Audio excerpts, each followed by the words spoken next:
Yo, what's happening? It's your homeboy, Mr. Capone-E. Check me out on the Bootleg Kev podcast. You already know what it is. Oh.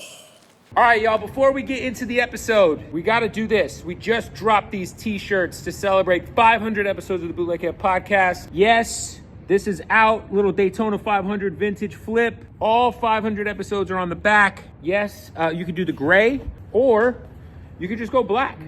The black is fire, too. So look, if you go right now, man, bootlegkev.com, and you cop yourself a 500 episode t-shirt, I'm gonna throw in a pair of socks. We got the Bootleg Kev Odd Socks. You already know, the Bootleg Kev podcast sponsored by Odd Socks. So it's only right we throw in a pair of Odd Socks for every t-shirt sold. So, bootlegkev.com. Thank you everybody for supporting 500 episodes. Let's get into the next one right now. Come on. Yo, Bootleg Kev podcast, man. Special guest in here. Legend, man, Mr. Capone-E. Hey, what's happening, homie? How you doing, big dog? What's up, man? Hey, chilling like a villain, you know. It's crazy. When I was like coming up in radio, some of the first events I would work in Phoenix was like the lowrider shows. Okay, yeah, them lowrider shows out there. Yeah, at the Veterans Memorial Coliseum in the parking lot, and y'all had the fucking high power fucking records tents on. Bad, tents dog. on tents on tents, selling all kinds of shit. Dog, 20, 30 racks a tent making, you know what I'm saying? Yeah, no, it was crazy. Like, and then like my first so I came up in the swap meet, slanging mixtapes and shit when I was like 16, 17, and there was a record store in Phoenix, Slow and Low Records. Slow and Low, yeah, I remember that. Another one, but these fools always would snitch on me. Oh shit! Because they had a tent at the swap meet too. Okay, yeah. But they were selling mostly oldies and Chicano rap. Yeah. But I was selling like everything. But yeah, you guys are like kind of like, man, high power records. You guys had that's like kind of ground zero for a lot of this shit that's happening right now. If you talk about independent, dog, that was real independent shit. You know, like people are like, oh, I'm independent. That was like independent, really putting work, creating markets. You know what I'm saying? What year was the origin of high power? Early 2000, like 2000. So I know I came out of jail like 98, 99. Can't recall exact dates. And then I started working on music. I went to ODM Studio, Lighter Shit of Brown. Shout out to ODM, man. Yeah, so that was one of my He's got first. a dope podcast he started. Yeah, so that was one of my first breakthroughs to get into the music game. So when I went over there, blah blah, it took a while. It's a long story, but eventually I got my music out. And once I got my music out, early 2000s I'm starting and then building a brand and artists and just everyone elevated to me, So how many artists would you say altogether have you guys had on the label? I mean, damn, dog. There's a lot. 50 plus, yeah. You know what I'm saying? 50 plus, and some, legends in the game. When Lil Flip had his big song Sunshine. After that, we did 3-4 projects with him.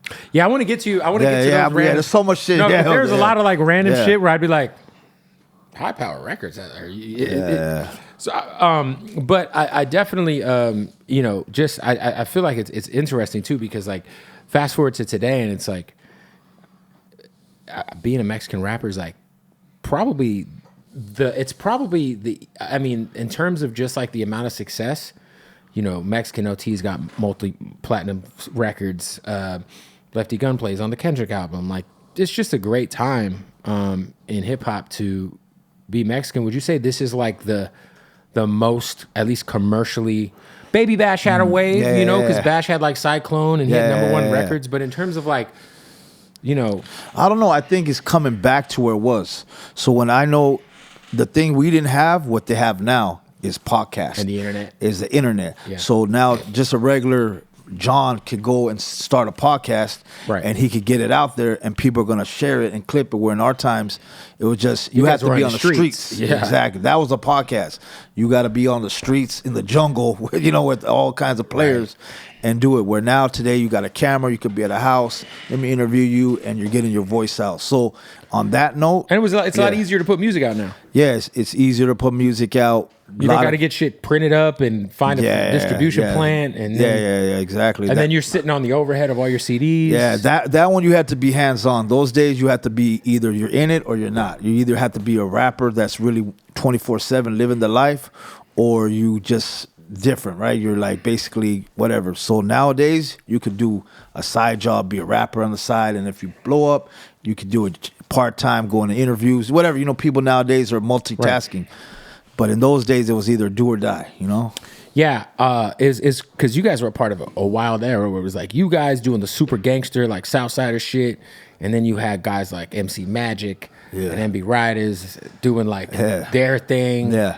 And you guys would be at the same fucking shows. Yeah, I think I was a mix of both sides, you know what I'm saying? So I had the songs for the community, for the love jams, for the ladies, but then also I was raised a little bit different, more on the gangster side. So I personally was that kind of guy, but people that I was helping out were also from the hoods and the struggles. I just remember when I would like see y'all's posters and shit, I'd be like, these fools look like crazy ass fools just got out of prison, like fucking with the tattoos and no shirts and shit. Yeah. You guys had a fucking wave though, man. It's crazy too because like you've kind of done so much over the years in terms of just who you've worked with. You know, I know you've done stuff with Wiz and the Migos and you know over and over.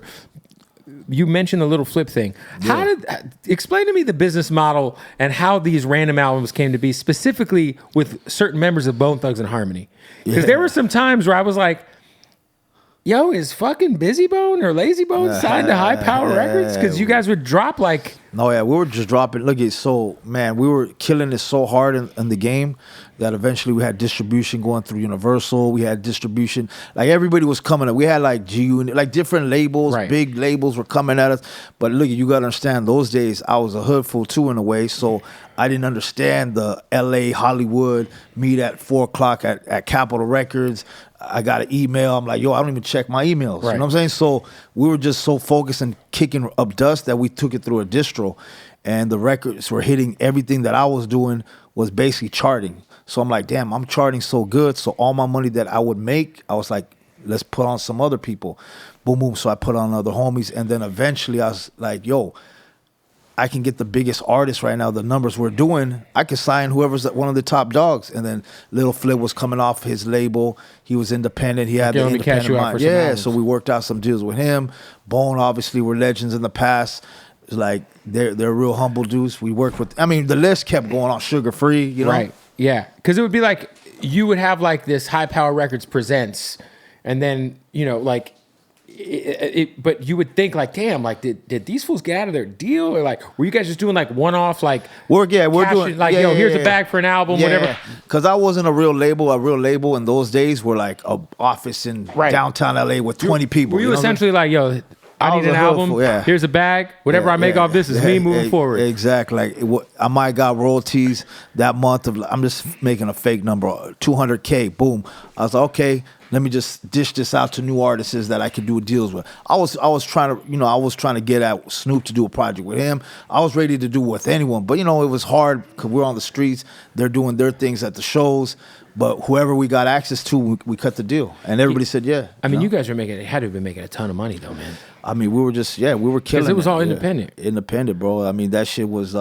We were ahead of the time. We were the real independent. Like only other guy I could see that did it the right model was those guys in Kansas City, Strange Music. Strange for sure. And they got 100 buses and they did their thing. But other than that, we were doing the same thing. You know what I'm saying? Yeah, you guys had a whole like roster. Yeah. And we were building up. Like, who would you say outside of yourself was the most successful artist that you guys produced? We did a lot of. I mean, damn, there were so many people. We had like. It was just sometimes it was random compilations. We would put something called like Gangster Love, and then it would be all tracks that are for the ladies but gangster wise, and that shit would sell like 500,000 records. You know what I'm saying? We're like, what the hell? Right. And so it was just random even shit that was just going. It was just the concept of everybody was on that movement. So there was not no everybody's numbers were just going up and up and eventually it gets watered down in time with the artists, but it was mostly. That and some of the big artists that we had in the game, you know what I'm saying? Yeah, because I know you guys. I mean, you guys? I mean, Criminal. Was Criminal was one of the big guys. So Criminal was one of the. I knew his homies from his hood. He basically. Did you guys ever work with Night Owl? No, we never worked with Night Owl. No. Okay, yeah. I just remember like. Yeah. You guys. I just remember that like certain artists. And then around. Criminal was popping, and then then eventually he started stepping up where he did everything good. So. I was like, look, we're going to put Nate Dogg on your record. Put Nate Dogg on his record. He had Fat Joe on his record. I remember the we got Fat Joe. I mean, like the list goes on. And he started working with Busy Bone too and producing a lot of albums. So it was like whoever was bubbling to the top, I was like, we're gonna double down on it, you know. Is all that catalog still in your possession? That's the thing. It went crazy because I don't want to say numbers, but there was like in the millions was old, right? At one time, and it wasn't in my possessions, and I had to get it back, but take a big old L, and eventually, so some of the went over here, some went there, so it's a little bit mixed up. You know what I'm saying? It's not. But like in terms of like just, I mean, think about all those projects, all the CDs you guys had. Like, is that those are all still high power records? Yeah, they're still And are they on like DSPs and all that, all the old shit, or some of it? Or? DSP, what do you mean? Spotify? Yeah, Apple they're all Music, everything's up there too. So all the music is out there still going crazy. Some old records, I see the numbers still running like crazy numbers. I'm like, damn, you know, it just algorithms. I remember the craziest thing is when I found out you were from Pakistan. Yeah, it was like finding out the Santa Claus was real. I'm like, wait a minute, this fool's not Mexican? What the fuck? No, I'm from KPK. Yeah. And I mean, that's been out for over a decade. That's old news. What I thought was dope though was to see you stand for Palestine. Yeah, no, definitely. Because you know, you put out the Free Palestine record. I mean, I've been standing for any community. Like I've been standing for the Mexican community. I've been standing for Palestine. You know, like to me, I don't look at, you know what I'm saying? I've stood up for many different things, and with the Palestine thing, that was deep. So, you know, what's good right now, Palestine got their freedom, and I was like, bro, like, this is a small place. They're doing all kinds of crazy things to these people. I'm like, someone got to stand up, you know what I'm saying? So, I don't know, I knew the history of what's going on, so I had to speak on it, you know? For you, was it, when it had kind of, because you never really, like, hid your background, but you also never really put it out there. Exactly. Yeah. When it kind of got out there more and more that you were like Middle Eastern, do you feel like was the blowback easy to deal with? Well, no. I mean, look, first of all, I'm Central Asian, so I'm not technically right. Pakistan, Pakistan's right by India, Tajikistan, right? Yeah. All that, you know, like it's all, you know, it's because it's Pakistan, India, Thailand. I'm trying to think. Yeah, that's South Asia, and then you go up. There's China, but you go left. It's Afghanistan, Tajikistan are the borders. Kazakhstan, where Boxer Triple G's from. You know, Khabib and all them, Dagestan. So you know, just all the Stan areas, but it's considered South Central, whatever. But it's not really Middle East. You know what I'm saying? So people like, hey, Middle Eastern, Armenian. I get all kinds of names, you know. But it is what it is. I ain't tripping, you know. Yeah. Have you been back? Nah, cause I haven't been back, man. Cause shit, I need to go back. Wild, man. I need to do a whole documentary out there, dude. If you went out there, the AKs and shit, that should be crazy. Yeah. Yo, don't forget, we got to tell you about our sponsors at MyBookie, baby. That's right, it's that time, man. Super Bowl's back. Eagles versus Chiefs. So much action to get on, and it's all going down at MyBookie. This is what I love about MyBookie, man. It's not just about picking who's going to win, the Chiefs or the Eagles. It's about all of the crazy props that MyBookie is giving you. I'm talking about everything from the coin toss to the Gatorade color at the end of the game that gets spilled to the national anthem length. It all happens. You could bet on anything and everything at MyBookie. That's right. All right. You can sign up right now. Use the promo code Bootleg when you sign up at MyBookie for that first deposit bonus. They're going to get you hooked up. This is what I love about MyBookie too, man. Super easy to win, super easy to get paid, whether you want that cash, whether you want that credit, you want that crypto. They're making it happen for you. And man, bonuses for every type of deposit. It's amazing, man. The loyalty program, man. I've been using MyBookie for about a decade now. So many props. I think the Shore prop, let's just ride that. Saquon Barkley, anytime touchdown. And we're going to parlay that with Jalen Hurts, anytime touchdown. Because you know Jalen Hurts going to get that tush push. Certain point of time in that game, the tush push is going to go down for the tutty. Combine them. Do a nice little two leg joint. You know what I'm saying? Or go 1-1.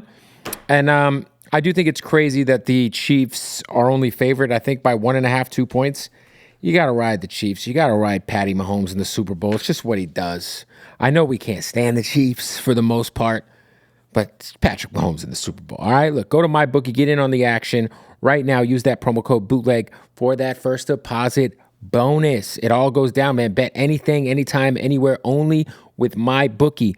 Also want to give a shout out to our family over at Blue Chew, baby. That's right. A lot of people asking, does Blue Chew work? Find out for yourself. Get a month's supply for free. Go to BlueChew.com right now. Sign up. Get that month's supply for free, $99. All you got to do is pay $5 in shipping. Now, what is Blue Chew? Man, this is the best part about it. It's definitely for your erectile dysfunction. It's definitely if you want to have the best sex of your life. It's definitely if your dick wants to be harder than it's ever been in your existence. Nothing like that Blue Chew boner. Yeah, all right? So look, active ingredient as Viagra and Cialis, but it's in a chewable form, and you don't have to go into a doctor's office for these Blue Chews. All you got to do is sign up online.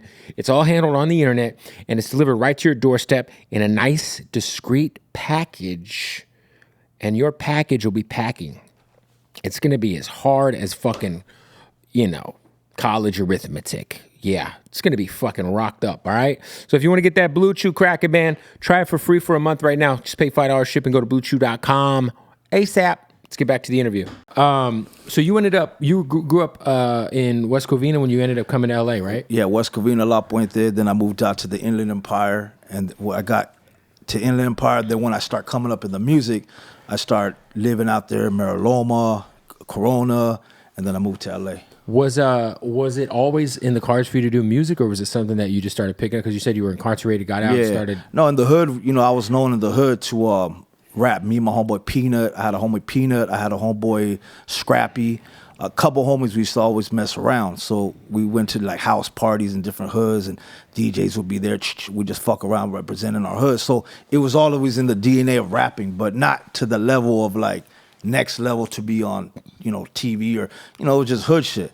And then eventually when I was inside, like, like to me, when you're inside, you got a lot of time. A lot of time to think. Yeah, a lot exactly. of time to write. So when I'm in there, I'm like, you know what? Because I was real focused on the gangster shit, right? I was very deep devoted into representing the hood shit. But when I was in there, I was like, man, you know what? If I get out, if something positive, because you think positive, everybody thinks somehow like, you get out I'm like, man, if I could rap, that'd be dope, right? That was my intentions thinking. And then I remember a guy in the same theater on the same thing, he was talking about rap. He's like, yeah, I used to go on tour with this guy, Slow Pain. Like I would hear him every day talk about rap game.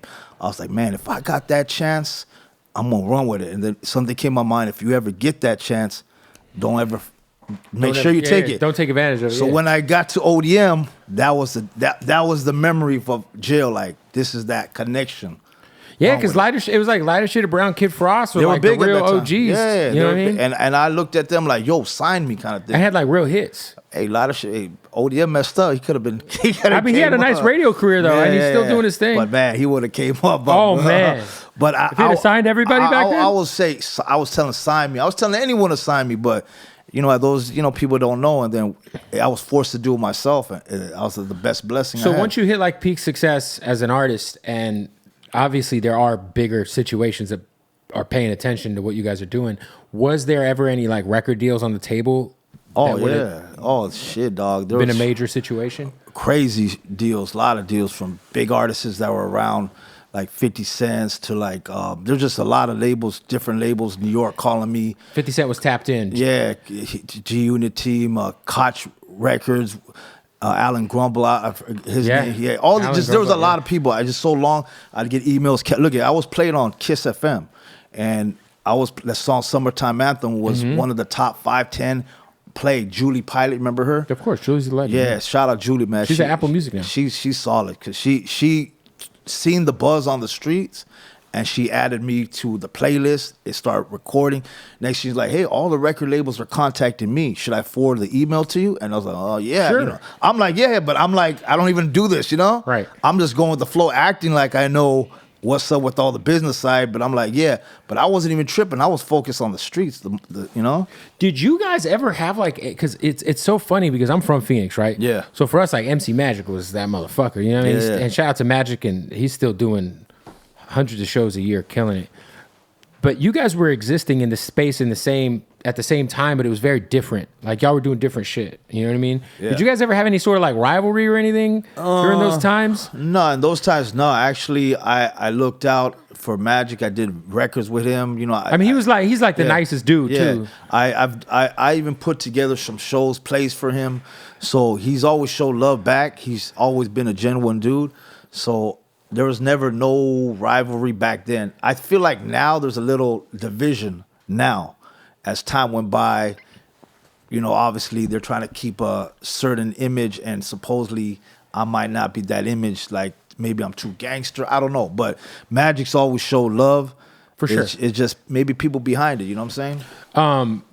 When because you guys are doing your thing, and then Upstairs Records starts cracking, right? Yeah. They got Little Rob at Summer Nights. And so, back then, I had a record Take a Chance on Me. What was your name? Joe Lopez? Yeah, Joe Lopez or Mark. So, Joe, there's three Joes or something, right? Yeah, I know there was a lady named Joe Lopez. John Lopez, Joe Lopez, yeah. So, I remember Rob was off his old deal, whatever happened, and he kind of like quit rapping. He had some projects. He came out. It was kind of just fading away kind of thing. I went to radio with Take a Chance on Me. I came with a couple other records, and then I kind of like, they're like, what? Like Upstairs was like, this guy looks like, because nobody wanted to deal with Rob or me because of the image. And they go, oh shit. And then they signed Rob, and then I was in the studio with Fingers. They got him in the studio with Fingers, and they're a record label that's actually kind of legit. So they knew how to work radio, I guess, from the radio thing. So she's like, if this guy can get play and he's hitting numbers, Rob's was there. Capone-E, Rob were like the names in those days, right? For sure. You guys are like the fucking Tupac and Jay-Z at the Chicano rap shit. And Rob was kind of like before me, so he was always that guy that everybody was like, Rob. For sure. It was about to fall off, and boom, he signed him. And then next you know, they worked radio. They went straight to the campaigns. They hit it hard. And I was like, damn, they're, like same guys that I'm working with, Michael Whitehead or whoever was around. They were like, yeah, this guy, new guy that worked. I was like, he's not new. He's been around. Yeah, for sure. But the doors start opening for radio. You know what I'm saying? Yeah, nah, for sure. Because it was like he had Summer Nights. Yeah. There was like the MB Rider shit getting played, and then yeah, it was crazy, especially like on the West Coast. Like, I mean, how important was it like having like a show back in the day like Pocos Pero Locos that was like kind of helping break you guys, even if it was like on the weekend? Like, I mean, I had no problem with it. I was cool with it. Some people disagreed with it. Disagreed with the radio show? Yeah, because some people like saying it was only beneficial for certain artists. And I'll tell you, even me, I wasn't played on it at the beginning, but by so much success that I was doing by myself, right, I eventually got in the rotation. But definitely was a positive for a lot of artists that are coming up. So technically it helped a lot of people. Some people I hear people complain, but to me it was opening the doors. Might have been played in Kansas and they might have not known, What are your thoughts? Because I've obviously, I'm cool with the guy. I'm cool with Bozo. I'm cool with a lot of dudes who are in the space. But I feel like there's so much like turmoil within the Chicano rap space in LA in terms of just people beefing, butting heads. Is that something that's always happened? I guess, everybody wants to be the man. Everyone's trying to do the thing. So at the end of the day, it's going to come. You know what I'm saying? It's going to come.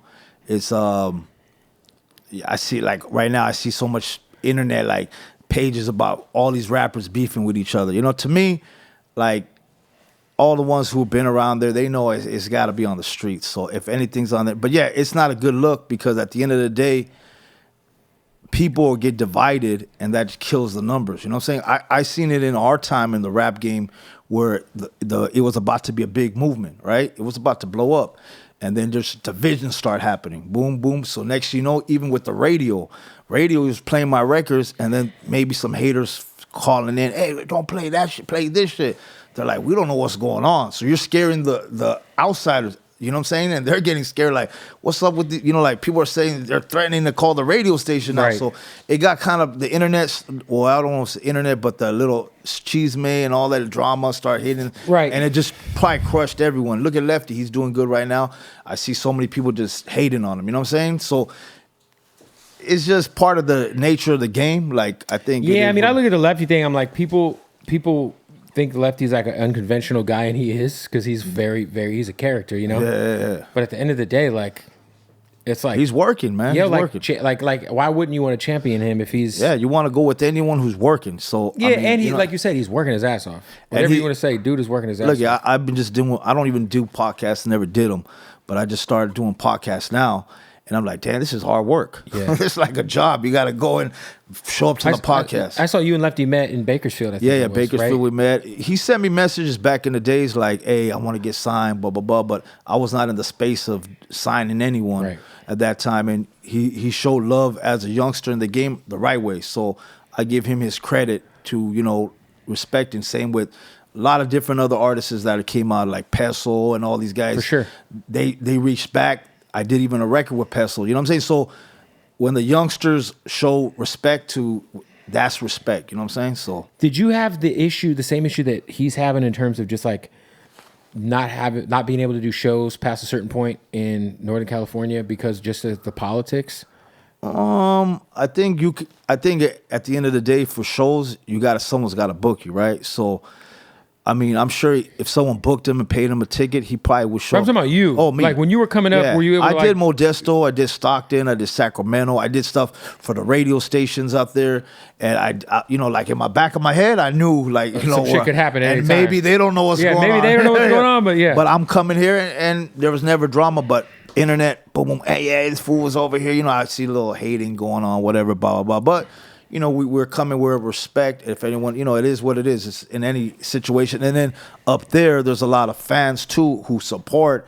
And so that's what I'm worried about, like the fans getting into with each other. You know what I'm saying? So, I mean, but yeah, it's show-wise, it's a very thin line to do events up there because no promoters are going to want to do too much. But they might play the radio and there might be a lot of love there. Because I pull up to the malls out there and I'm like, yo, Capone. I'm like, damn, they recognize me faster up here than down there because they're more fascinated. You know what I'm saying? Yeah, I mean, I think that's the one thing, as I was telling that to Lefty, I was like, man, like, if you go on tour with YG, you're going to have to go perform in Oakland. Yeah. Like, you're going to have to. Yeah. And if you want to be like a superstar for real, like at a certain point in time, it's like, it just sucks to always see like. But I feel like he's got enough fans or like. I'm just talking about like the politics always kind of splitting the state in half with a lot of rappers where it's like, damn, like, and I talked to somebody, what's his name?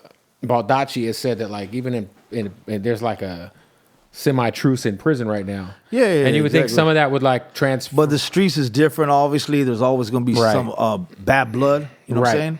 So everyone's going to have bad blood, whoever has bad blood. So you can have problems out here too. For sure. So I feel like, look, you can go up there and do a show and there could be problems just as much as there could be problems down here because there's a lot of supporters out there. You got to understand there's a lot of people that down with the LA stuff up there too. Well, that's what you said. It's like if you get fans in both sides in the same place, it could be fucking a problem. I mean, if you look at my, I don't know, I haven't checked the Spotify numbers or whatever, but Bay Area is always top 3. You know what I'm saying? Still. Hey, we're about to kick off another interview brought to you by Hardin. That's right. If you're in Vegas, it's the #1 dispensary in the country, the craziest selection of premium cannabis.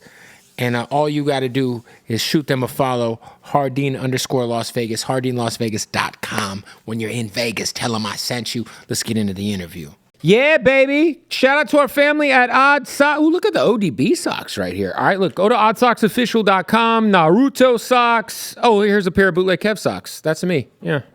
Some ET boys, Anyway, as y'all know, man, Odd Socks, the most comfortable socks in the world. It's all I wear on my feet. It's all I have on my ass because the underwear are amazing. Give me some of these draws. Let's take a look at some of these underwear we got. We got so many pairs of underwear here. Just draws on top of draws on top of draws on top of draws. What are these? Some Naruto 2XL underwear. I can't fit in those. I'm not going to lie. I'll be swimming in those. But nonetheless, if you go to OddSocksOfficial.com, they got all the crazy licenses, man. Whatever you're into, they got it. Scarface, Nickelodeon, Coca-Cola. They got what you need. How about a little Street Fighter, huh? How about a little Office? You like The Office. Who doesn't like The Office? One of the greatest shows of all time. This is one of their newer licenses. They got the Dunder Mifflin boys. Yeah, I mean? So shout out to The Office, Tapatio. I mean, look, it's just endless possibilities over at Odd Socks. OddSocksOfficial.com. Use the promo code BOOTLEG right now, and you will get 20% off at checkout. And happy birthday to Odd Socks. Just celebrated 11 years, baby. Yeah. Congrats to Odd Socks. Let's get back to the interview. How did you end up leaguing with N3on, the streamer? Oh, yeah, N3on. So I ran into him a couple of times. Lalo Gombrezi, he's from Arizona. Yep. So I know his manager, Shadow. Okay. Shadow, he used to be high power supporter back in the days. Okay. Picked us, the homies, up from the airport. He's one of those guys that was always a genuine dude. And I guess he picked up Lalo and did his management. So we went to Arizona. We networked. He's with N3on. I was with N3on. And other people I know like Sneeko and different people that knew N3on. So there was a little connection here and there. And then once we went to that thing in Arizona, like the wedding that he had, I don't know if you've seen that, N3on's like, man, I like you, man. Let's do something. I was like, yeah, let's get it cracking. Have you noticed like the spike in like attention because he's the streaming crowd is crazy. Yeah, a lot of people seeing that. You're right. I mean, definitely a lot of people were hitting me up on that. A lot. It's those clippings were crazy. You know, the most they call it clip farming. Yeah, the most dangerous man in America with N3on, all kinds of crazy shit. Yeah, so that was cool. Yeah, I had fun with him. That's dope, man. Yeah, he seems like a nice kid. Yeah. Are you back to wanting to sign artists again? I feel like I have to create what I did back in the days. So that's why this year, 2025, I'm back on the music. So I just dropped a single right now this week.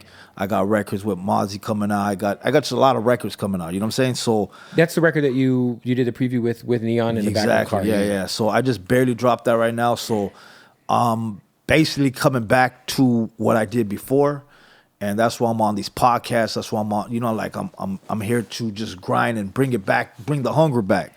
So like people are like, yo, Capone, like, I've been getting DMs the last year or two, like, why don't you do some music? Why don't you? Right. Like, I'm just getting a lot of that slack from the fans. Like, I'm doing shows, I'm cool, I'm getting my bread, I'm doing shows, I'm getting love. But like, where's the new music? That's the biggest question saying, where's the new music? So I was like, you know what? I'm like, yo, I do drop music here and there, but I'm not really pushing the music. You feel me? I'm just doing it for fun.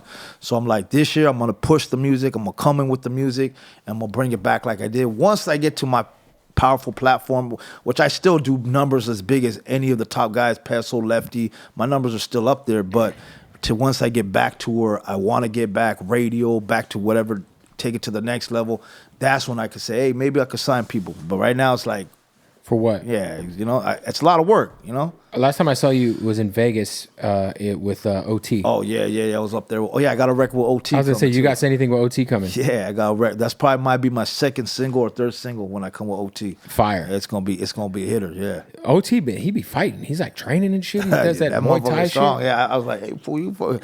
Yeah. I was like, I want to have a little challenge with you, but then I seen I was like, this guy, hold on, So before your come up, there was like the South Park Mexican era. Yeah, before, yeah. Which also was like, he was getting like Wiggy Wiggy was getting played on the radio and shit. Where I obviously all of the, he deserves to be in jail. Yeah. Let's be clear. He's, it is what it is. He's a PDF. All day. But were you guys before, obviously, what ended up happening, him getting incarcerated.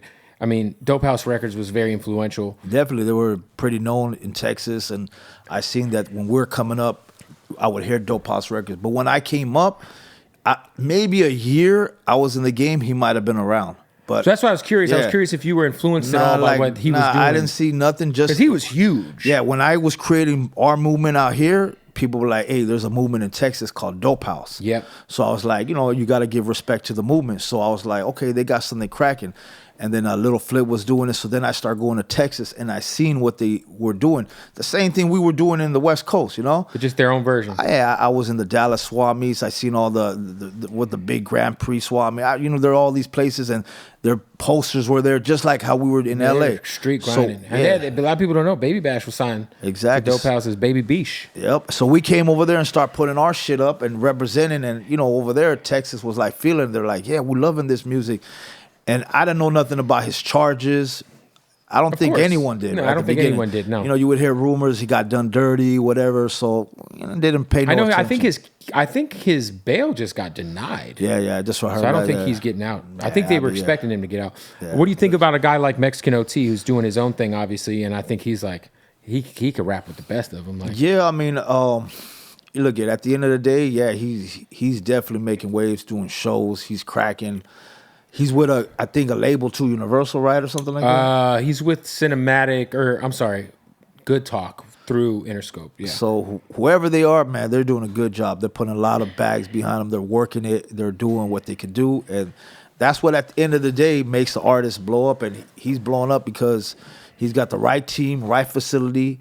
And I did a show with this guy before, and before he even got signed, and I don't know how he did it, but in his crowd, he had a lot of people wearing his shirt. Mm-hmm. And after I was done, I chatted with some people. Hey, I'm his neighbor. Hey, I'm his uncle. Like I'm like so. He had his people pulling up. He had a lot of teamwork, right, to create what he created. Yeah, he's got a great team behind him. So props to him for doing his thing like that. You know what I'm saying? For sure. No, he's killing it. Him, D Baby's killing it. I seen D Baby at a club. We were supposed to work and stuff. So I seen about Houston Sakai Club, you know, the boys over there. So yeah. Yeah. So you got, obviously, is an album coming out? Yeah, so right now I got a little EP I'm gonna drop probably before March or April, somewhere in that time. And then I'm just gonna constantly just drop records. So at least 3 to 5 singles at least this year of records, of real records, and then just regular songs, 20, 30 songs, you know? Has it been, because I feel like you've had like spurts where I'd be like, oh shit, there's a new music video from Capone that I was doing spurt shit kind of thing. Yeah, you know, I'd be like, oh shit, this fool's working with Molly Mall, you know? Or, this fool got a song with Wiz out. Like, but do you feel like you're because when you had such a level of success getting it out the trunk, and then the new world is, like you said, now I'm doing podcasts, now I'm stepping out. Do you feel like you've adjusted well to figuring out like the new definitely business model? I know what the new business model is. That's why I'm out here putting in the work. What you got to do, get on the camera. I'm from the old school where we don't like to talk on cameras, you know. Right. So I was embedded with this since a kid. So even by doing rap music, that was a little rough for me. That's why I chose to do a lot of love songs. Right. Because I'm not gonna rap about street shit. If you listen to my music, people think like, oh, he's gang, but all my hits are love songs, radio songs. I feel people don't understand like the correlation between Chicano rap and oldies is like this. Exactly. Like, yeah. So, and to me, I was like, if I'm gonna do this music, like in the hood, I'm gonna rap about hood shit. But if I'm putting this on a CD, I'm not gonna talk about, hey, I got guns, I'm gonna dump on you. That was not my model of rap, because I really was from the streets, and I was like, I'm gonna say this. I seen people getting indicted. I seen a lot of shit go down as a child. I mean, I got raided 4 or 5 times. Crazy. Tied up my mom, handcuffs my mom. You know, like, I seen it all. You know what I'm saying? I seen shootouts in front of my house, bullet holes. So I've been through the trenches as a youngster, as a whatever, on the streets. Right. So when I came to the music game, I looked at this as like a job. This is something, definitely I'm not gonna sell out. I'm gonna keep it real, but I'm not gonna be here going crazy on raps and promoting negativity and shit like that. If other artists that I sign do that, that's on them. You know what I'm saying? I'm just trying to help you out, give you some advice, put some radio songs on, talk about, but if they still have to keep it out their chest, if they feel like they're not the man yet, I get it. You know, so people usually do shit when they still need it off their chest. I figured I don't need it off the chest. You had said that Suge Knight had interest in signing you. What era of Death Row was that?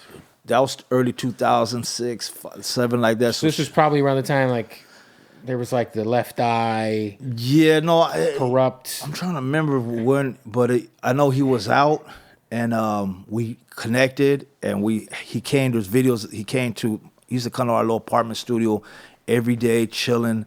He like, you know, this is what we're gonna do, game plan it. We met with him. I think I told a story on Vlad once. Like, we met with him at a hotel, might have been the Beverly Hotel, and then put the AC on for me. And then he was like, yo, we need to represent, like, you know, homie was pumping, like, you know, like, it's just like what homies do in the hood, pump you up. So he's like, we need to represent the West. That he was like, the essays are the big, and he was speaking facts. The essays are our biggest minority group here. They haven't got their shine. You're the top dog of this. We got to get you, like, you know, like pumping you up. Pac, you know, Pac did it, like, we got woo. So we're like, let's go. Then we pulled up to a studio session where Lil Wayne was at, you know? Crazy. And then he's like, yeah, Lil Wayne's, we got to let him know this is our shit, you know? So we're like, I was with 4 or 5 homies. We're turned up, you know? So we're like, boom, pull up. There's security. We're like, hey, we need Wayne outside. Woo, you know? So we're thinking we're going to talk to Wayne about, hey, you need to represent the West with us. But as soon as Wayne finally, the security's like, look, we don't want no problems. Wayne will talk to Suge, because that was our message, to talk to Suge. So then Suge comes, and we're like, okay, let's go talk to Wayne. Suge's like, you guys chill in the waiting room.